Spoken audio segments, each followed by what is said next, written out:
Hi, good morning guys. Magandang umaga dito sa Boracay. Alas 5 na ng umaga dito sa Boracay. So, pagigising ko lang, titignan ko yung gantong oras sa Boracay, yung dagat ba niya. Titignan natin kung ano ang sitwasyon ng dagat. High tide ngayon. Oh, high tide. So, yun kasi ito ang alon, lapit-lapit. So, yun. Yan o. Yan. Ang umaga sa Boracay. Wala pang liwanag. Ang sunrise nito nasa kabila. Doon sa sa Bulabog Beach. Kung mapapansin nyo doon sa bandaron, may ilaw, siguro yun yung mga bangka o ferry boat, mga ganon. Atok pa ako. Good morning sa inyo lahat. Diba? Ganda. Medyo malakas-lakas ang alon yan. Ganito talaga pagka umaga, tahimik. Wala pa nga tulog pa sila lahat dito sa Station 2. Yan, tulog pa. Siguro mga puyat sa nightlife,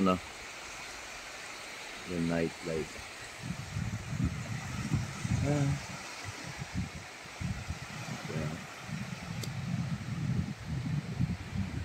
Doon ang sunrise, doon sa Bulabog, doon. Medyo maliwanag na rin sa bandaron, no? Puyat ang mga tao sa nightlife, no?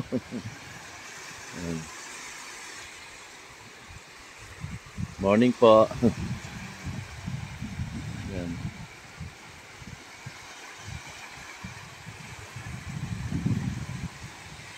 Gulat ako pag ikot ko. Kala ko may sirena. Yan. So, kalmado pa naman ang dagat. Pero maalon siya. Maalon siya.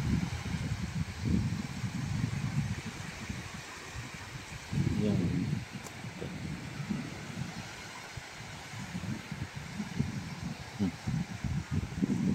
Ang agang naglilinis ni ma'am. Dito. Agang niya naglilinis. Kasi mamaya marami ang tao eh. Yan.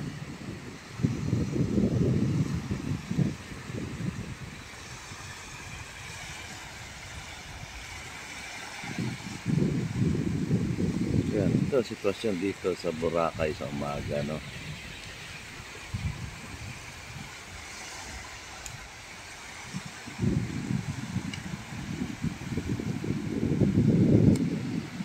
Kayo naglilinis, ma'am?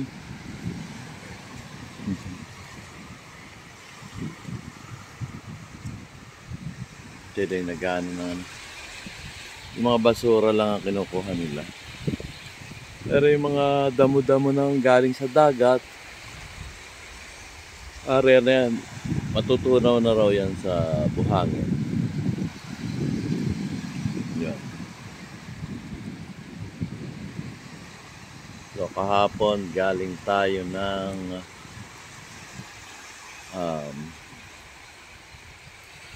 inuna natin yung yung keyhole. Tapos diretso kami ng Poca Beach. And then sa Willis Rock. Jogging na. Jogging na umaga. Ayan. Nag-jogging sila. Pero madilim pa guys, maliwanag lang yung camera ko. Akala nyo lang maliwanag, pero madilim pa yan. Naka night mode. Oh. Night mode tayo. automatic yung cellphone ko na naka night mode, no? Pag nakasense na madilim, ayun, ano siya, parang parang maliwanag na, oh. Pero madilim pa sa palibot. Dito tayo. So, good morning guys ulit. So from Poca Beach, punta kami ng Keyhole. Doon sa Potasyon eh. Tapos diretso kami ng Poca Beach, tapos baba kami ng Willis Rock. Yung pala yung grotto, Willis Rock, no? Kasi nasa gitna siya ng ano yun. Nasa gitna siya ng dagat yung Willis Rock. Naroon yung grotto ni Mama Mary. Morning. Yan. Yan sila. Yung mga naggagala na rito to yung umaga.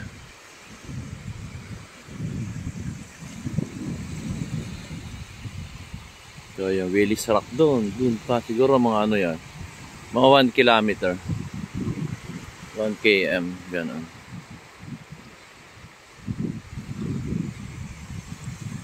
Maya magkakape-kape na ako. Dito lang yan sa Boracay. Relax. O may nababalitaan tayo sa politika pero hindi muna. Relax muna. Enjoyin ko muna yung maghapon na to. So baka ang gawin ko ngayon, mag-island hopping kami, depende sa kanila. Sorry ha, medyo naghihikap pa ako. So yun. Nakita.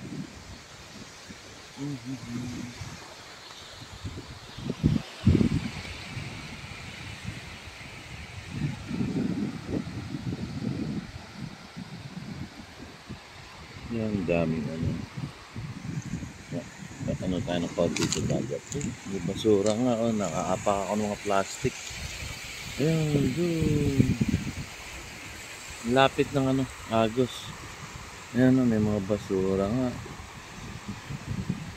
Pero konti lang naman. Ayan, ang ganda.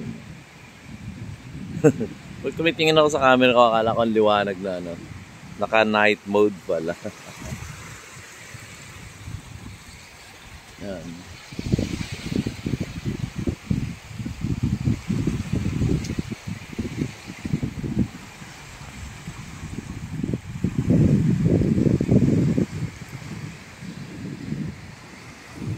Ganda. Lamig. Hapon nag-beach kami. Hapon ang init ng tubig. Pero yan. Okay lang naman. Simula dito hanggang doon sa Willis Rock, mga yan. Yung nga, mga 1 kilometer. Lalakarin yan doon sa Willis Rock. Nasa station 1 siya eh. Yan.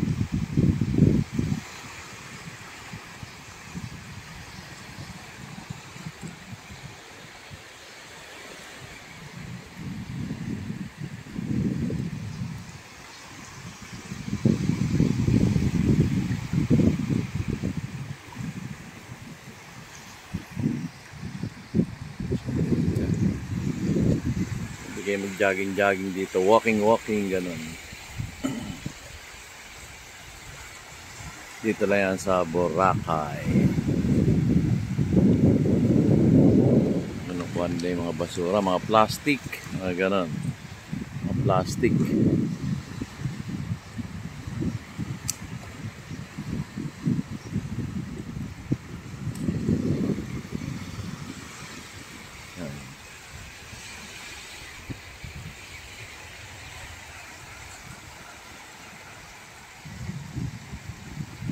Morning po. So, dito muna ako guys at maraming salamat sa panonood ng aking YouTube channel, DIY KKB Informative. Like and share. Experience natin, unwind tayo pag may time, gano'n. So, kailangan natin sa buhay yun. unwind. So, dito ako, nagising ako ng maaga eh. Kasi namin yun eh. The whole day, last day na the whole day ngayon. Tomorrow, flight back na tayo sa Manila. And makikipagkita pa ako sa isang commander ng FTS. So, good morning guys. See you later. Mag-upload pa tayo. Marami ko yung mga papasyalan natin. Unwind. Diba sabihin, medyo hindi na raw maganda Boracay. So what? Ganun ang ano. Pero maganda pa rin. Maganda pa rin ang Boracay. Yung iba may nagsasabi lang na sabi na malumot na mga ganun. Hindi naman. Ang linis pa nga. Natural lang na maging malumot ang ano. Ang dagat kasi nga ano yan malansa talaga yan. Maraming isda dyan eh. So meaning to say, natural na sa dagat yun. Pag maraming isda, sabihin, maraming medyo malansa, di ba? Yun. Yung area naman na hindi maisda, hindi malansa doon, sigurado yun. Ayaw ng isda doon sa area na yun. Siguro dito sinasabi ng malansa ang dagat, natural lang na dagat yan. Nakakaba naman nakakita na. Siguro dito natagpuan ng mga isda ang katiwasaya ng kanilang buhay, gano'n. Na sasabing na kumbaga dito sila nakakampante ang kanilang buhay. So marami isda, malansa. Doon kayo sa swimming pool, hindi malansa. Ganun lang kasimple. Meron kasing bumabati ko sa Boracay. Pero ganda pa rin, maganda ang Boracay. Ganda. So, thank you so much sa panonood. Ngayong alas 5:30 na yata ng umaga. See you on my next vlog guys. Tapos ito, magla-live po na ako. Yan. Thank you guys for watching my video, DIY KKB Informative. See you later.